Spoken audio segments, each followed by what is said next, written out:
کتنا حسین ہے یہ انسان نہیں فرشتہ لگتا ہے.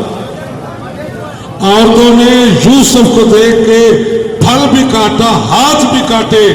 قرآن کہتا ہے وَقَطَّعْنَا أَيْدِيَهُنَّ. جملہ آپ کے حوالے کر رہا ہوں. پھر جملہ یہ ہے قرآن نے گواہی دی مصر کی عورتیں جس کا حسن دیکھ کر ہاتھ کاٹ ڈالے اسے یوسف کہتے ہیں, اور جس کے ہاتھ کا حسن دیکھ کر چاند ٹکڑے ٹکڑے ہو جائے اسے مصطفیٰ کہتے ہیں. جی چوئی صاحب ڈاکٹر صاحب اللہ آپ کی محنت کو مولا قبول فرمائے. خلوص کے ساتھ پڑھنا. کون یوسف؟ جب زلیخا ملی تو کہا زلیخا کیوں عاشق ہو گئی تھی؟ کہا تیرے چہرے کے حسن کی وجہ سے. تو پھر مجھے جملہ کہنے دے. جس کا چہرہ دیکھ کر زلیخا جیسی عاشق ہو جائے اسے یوسف کہتے ہیں, اور جس پر بنانے والا اللہ عاشق ہو جائے.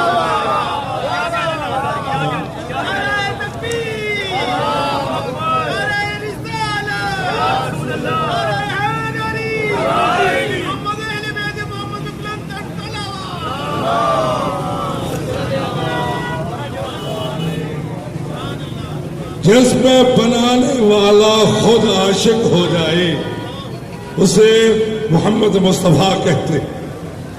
دنیا کو پتہ ہی نہیں مقام رسالت کیا ہے, شان رسالت کیا ہے.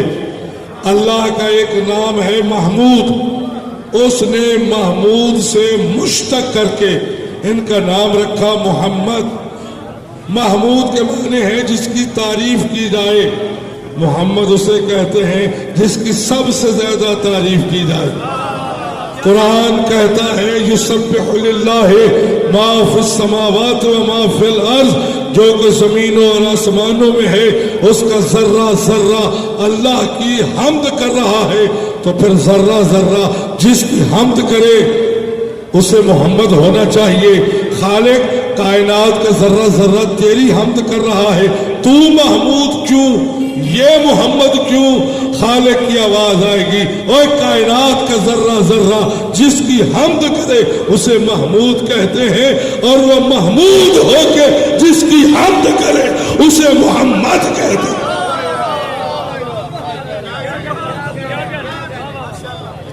اور پھر ہم کیوں نہ جشن منائیں؟ آخری جملہ, کیوں نہ جشن منائیں, کیوں نہ جشن منائیں. اور سنو جملہ, جب سرکار کی آمد ہوئی ہے نا تو بی بی آمنہ سلام اللہ علیہا سرکار کی والدہ فرماتی ہیں میں نے ایک بڑی کربناک چیخ سنی, بڑی دردناک, جیسے کسی کو بڑی تکلیف ہو رہی ہو اور وہ بلبلا رہا. پوچھنے پر معلوم ہوا یہ شیطان کی چیخ تھی. آج نبی آیا ہے شیطان چیخ رہا ہے, شیطان کو اچھا نہیں لگ رہا. تو پھر 12 ربیع الاول کو جس کی چیخیں بلند ہو سمجھ لینا شیطان ہے یا شیطان کا بیٹا ہے.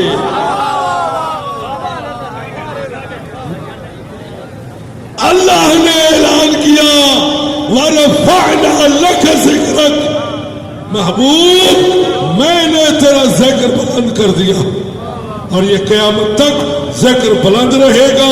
آپ جیسے عاشقان رسول اس کا اہتمام کرتے رہیں گے. خالق مالک ہمارے ذکر کو اپنی بارگاہ میں قبول فرما. بحق محمد و آل محمد یہ جتنے دوست احباب تشریف لائے ان کی حاضری قبول فرما. بلال شاہ صاحب کا اہتمام کیا, خرچ اخراجات اپنی بارگاہ میں قبول فرما. مسلمانوں کی صفوں میں زیادہ زیادہ اتحاد و وحدت پیدا فرما. ہم سب کو نبی کریم کی سیرت پڑھنے سمجھنے اور اس پہ عمل کرنے کی توفیق عطا فرما. بلال شاہ صاحب کے رزق میں وقت میں معرفت اہل بیت میں روز بروز اضافہ فرما.